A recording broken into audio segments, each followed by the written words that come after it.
Hi,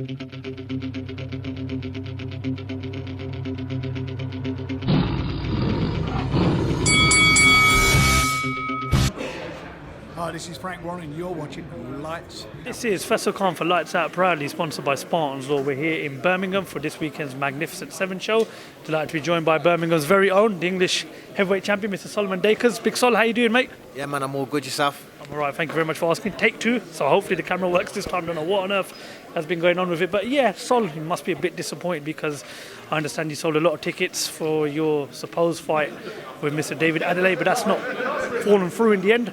Talk to us how you're feeling right now, given the fact that you won't be able to get out tomorrow in front of your Birmingham crowd. Yeah, it's obviously a bit disappointing. Like, I had a lot of interest, a lot of people, asking for the tickets. Yeah, you're fighting, keep asking me, because obviously I couldn't announce it because we was waiting on Adelaide to, confirm the fight. And a lot of people asking me for tickets and everything. I would have had a lot of people come in. Disappointing that we're right here, in my hometown, but the show will go on, at a later date, hopefully. What is the main reason why this fight hasn't been able to be made? I mean, Adam Morley just said he had an issue with the board. Have you heard anything from his side or his team? I don't know. Honestly, from my side, where all systems go, from their side, it's here, there and everywhere. Don't know if he wants to fight or he's been advised not to take the fight or he's dilly-dallying around. I don't really know, man, because I don't speak to the guy, I don't know the guy. So, just on my end, I'm just waiting to hear myself, to be honest. He's coming off the back of a heavy defeat against Fabio Wardley, which was on the Francis Ngannou Tyson Fury card. So, obviously him coming into his next fight against you is going straight back into deep water. Do you believe that he genuinely wanted to fight? No, I don't. The opportunity was there. If he really wanted it, he would have taken it. But if he said he needed more time, we've got hopefully a show in April the 20th is what I'm hearing. We're going to in London, his hometown. I'm willing to go there straight away. So, the time's there that you can get ready, whatever. If you really want to fight, it will be announced that we're fighting him. If it doesn't happen, it's got to be something on their part that they don't want to fight. So obviously, as you mentioned, April 20th is the next proposed date that we're hoping to get an announcement. I'm pretty sure it's at some time soon. If not David Adeleye, there's a whole stack of names there. I mean, do you like the idea of maybe perhaps waiting to see what the outcome of Fabio Wardley and Fraser Clark is, and perhaps maybe waiting until the summer to go into that fight?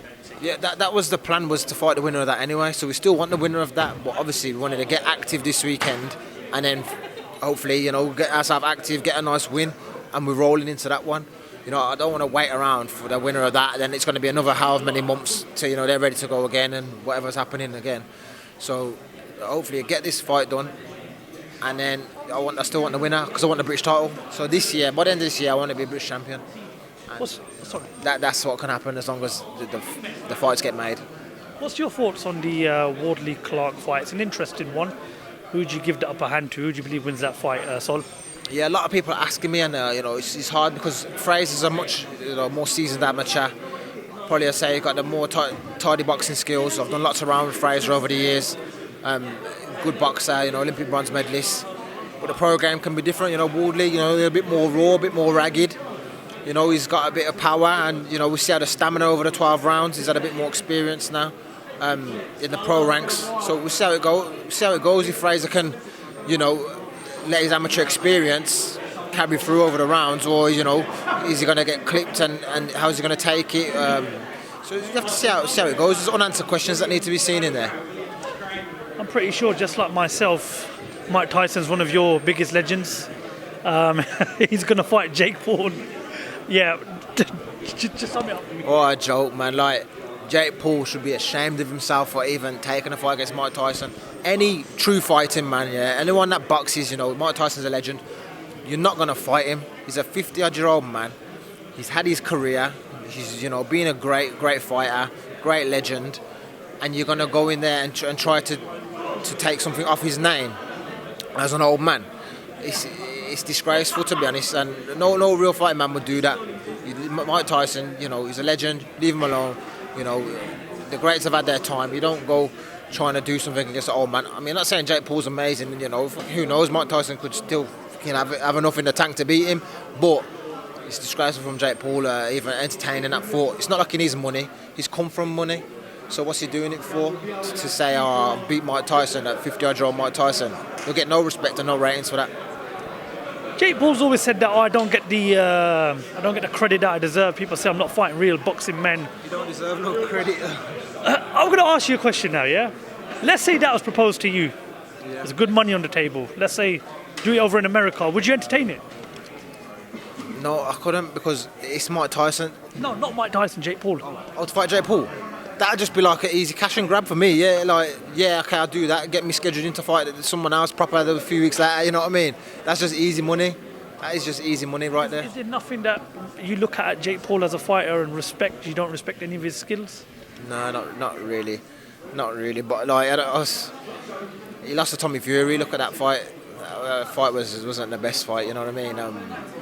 He's someone that's, you know, he's a Disney guy. He's been all, you know, he's got all the money, got all the YouTuber and all that following, having a go at boxing and just, you know, doing what he wants. There's guys that I'll give my respect to the guys that are fighting on small shows, fighting on these kind of shows, proper building themselves up, trying to make a life for themselves. Not just doing boxing because they can, but doing boxing because they have to. And, you know, with him, you know, fair play, he's got in the ring. That's all I give him credit for is he's getting in the ring and having a fight. But the way he goes on, like calling out Canelo and, bro, you need to... Carl Froch as well? Carl Froch chin him, you know what I mean? Carl Froch is in decent shape. You know what I mean? Even though he's retired. But, like, he's... one side of the thing he's good. He's giving money to the undercard fighter Amanda Serrano and that, bringing him up. But on the other side, he's disrespectful to the game of boxing. On the other hand, like calling out these great people, saying he's going to be a world champion when he's never fought no boxers. It's just crazy. We saw Anthony Joshua stop Francis Ngannou in emphatic fashion last weekend in Riyadh, Saudi Arabia. Does this current version of Anthony Joshua, the one that's won his last 4 fights, beat Tyson Fury? I don't know. We still need to see how the fight would go because on the form, you know, none of the opponents is fought Tyson Fury at the end of the day. It's a different kettle of fish. Ngannou, you know, you can have a match-up. You know, Fury's performance was great against Ngannou, but like Ngannou's like, he really should have been getting flattened like Joshua done. What Joshua done, that's what should be happening, you know, with a guy that's a novice boxer against, you know, guys that have had world titles in the heavyweight division. That's what should be happening. So with them two, you just have to see what happens because you just don't know in the heavyweight division how these fights are going and how confident people are at the time. Oh, top man, Sol, I almost called you Fraser. Sorry. It's been a long week, my brother.